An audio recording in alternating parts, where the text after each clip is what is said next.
팬들에게 편지 쓴 황영웅, 조금만 참아주세요입니다.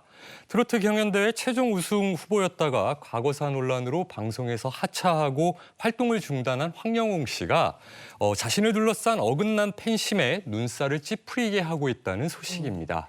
과거사 논란에 휩싸인 황영웅 씨입니다. 팬들에게 전하는 당부의 말이 있었다고요. 네, 일단 황영웅 씨라고 하면 이 한 트로트 오디션 프로그램에서 학교 폭력, 그리고 데이트 폭력, 그리고 폭력 전과 등 이 과거 사생활 구설에 오르면서 우승 후보였다가 하차를 하게 된 인물이죠. 하지만 이 팬들이요, 이런 논란들이 알려졌음에도 불구하고 한 방송사 앞에서 황영웅 인권 사수, 기자들 마녀 사냥 중단하라, 가짜 뉴스 엄마들 뿔났다라는 이 현수막을 걸고 시위를 벌이면서 이 황영웅 씨의 무고함을 주장을 했어요. 그러자 이 황영웅 씨가 팬카페를 통해서 이 팬덤을 진정시키기에 이릅니다. 방송 게시판에 글을 올려주시거나 이 방송국에 항의를 해주시거나 또 저를 욕하는 사람들과 싸워주시는 게 감사해야 마땅할 일이지만 지금 저에게는 그조차 너무나 괴로운 일이다. 억울하고 화가 나시더라도 조금만 참아달라라고 부탁을 했습니다.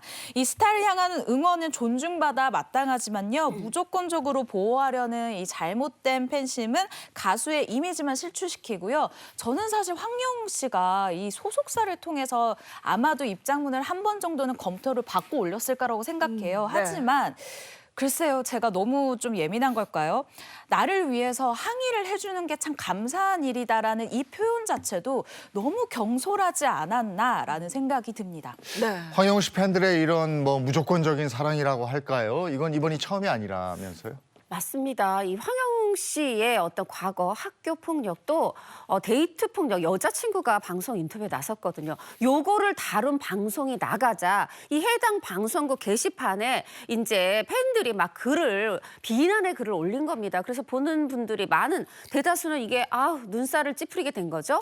거기다가 그 프로그램을 진행하는 신동엽 씨, 진행자가 또 무슨 죄일까요? 신동엽 씨에 대한 인신공격도 서슴지 않았고 뿐만 아니라 그 방송국에 전화를 막 다수로 하는 거죠. 그래서 업무를 방해하고 또 민원을 제기하는 집단 행동까지 나섰습니다. 네. 그리고 황영웅 씨를 둘러싼 이 학교 폭력 논란은요. 서울 지하철역까지 불똥이 튀었다 그래요.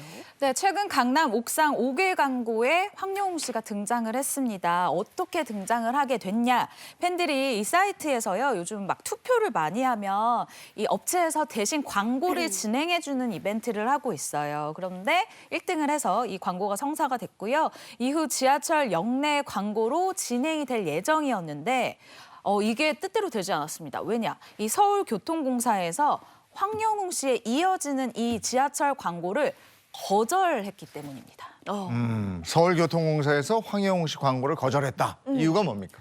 서울교통공사 관계자가 얘기를 했습니다. 이 지하철역이라는 거는 시민들이 다 함께 이용하는 공간이기 때문에 어떤 이런 학교 폭력, 데이트 폭력 이런 사회적 논란이 일어난 그런 연예인, 가수 관련된 광고를 올릴 수가 없다. 이게 가수 그때 오디션 참가자였죠. 황영웅 씨만 톡 집어서가 아니라 다른 가수, 다른 아이돌에 대해서도 똑같이 적용해 왔던 원칙이다. 이렇게 설명을 했습니다. 네. 그리고 이번에 또 거짓말 의혹이 제기가 됐는데요.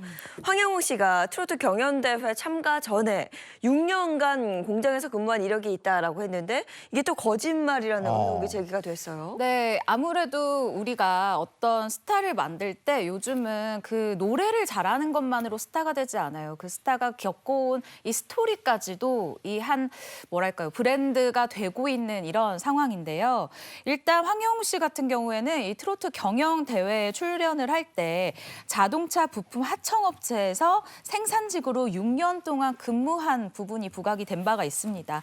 하지만 이 자동차 부품 업체 관계자 말에 따르면요, 황영웅 씨 계약 직 인턴 경력이 의심된다라는 거예요. 그 이유가 비정규직이었는데 이 비정규직이라면 다들 아시겠지만 이 2년 이상 일하려면 정규직으로 전환을 해야 돼요. 그런데 그렇죠. 6년을 네. 일했다라는 게 좀 의아하다라는 거고요.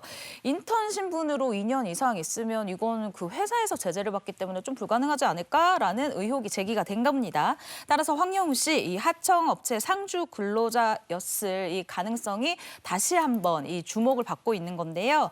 일단 황영우 씨 소속사 측에서 이 의혹에 대해서 좀 이 부분에 대해서만큼은 굉장히 명확하게 이야기를 했어요. 황영웅의 이 월급 통장 거래 내역, 그리고 국민연금 가입자 가입 증명, 그리고 건강보험 자격 득실 확인서 등 자료를 통해서 다양한 이 업체에서 약 7년 동안 수습 및 계약직 직원으로 근무했음을 확인했다라고 반박을 했는데요. 글쎄요, 저는 이 사과문과 이 공식 입장문을 보면서 왜 이렇게밖에 하지 못했을까라는 생각이 들었어요. 근데 그 이유 중에 하나가 사실 가장 중요한 게 빠져 있습니다. 이렇게 계속해서 입장을 낼 시간에 빨리 하루라도 빨리 피해자들을 만나서 피해자라 주장하시는 분들에게 먼저 사과를 하고 그 부분을 따지는 게 우선이었다라는 생각이 듭니다. 이 말도 많고 탈도 많은 황영웅 씨의 구설은 참 이상한 방향으로 또 흘러가고 있네요. 맞습니다. 지금 정말 이상한 방향인 게 만약에 정말 2년 뭐 계약 해야 되는데 그럼 6년을 이건 사실 사회 구조적인 어떻게 보면 노동법을 악용하는 사례여서 이것까지 사실 가지 않을 수 있는데 이 말이 맞다 틀리다가 중요한 게 아니라 그만큼 대중이 황영웅 씨의 어떤 논란에 대해서 따갑게 보고 있다는 거를 저는 팬들이나 소속사나 명확하게 인지를 해야 될 것 같아요. 그런데 그러지 못하고 지금 너무 돈 넘은 감싸기를 하고 있습니다. 사실 이게 왜 돈 넘은 감싸기냐면 뭐 단순히 항의글 올리고 이런 문제만이 아니라 그동안 보면 학교 폭력 논란이 인 연예인들이 어떻게 됐습니까? 활동 아예 중단하거나 그래서 아예 한마디도 못하고 아니면 뭐 공개할 작품이 있어도 연기하고 대다수가 함께 숨죽였는데 좀 그거랑 너무 다르다는 거죠. 저는 황영웅 팬이나 소속사께 말씀드리고 싶은 것은 지금 황영웅 지키면 사람들이 믿어줄 거야가 아니라 우리가 만약에 가수를 원한다면 이건 대중 연예인이잖아요. 결국 많은 대중이 사랑해야 되는데 우리만 지키고 우리만 사랑해서는 황영웅 씨 정말 지키는 게 아니라 거꾸로 이미지가 악화된다는 사실 좀 생각해 주시면 좋겠습니다. 네, 알겠습니다. 논란이 계속되고 있어서 조금 더 지켜봐야 될 것 같고요.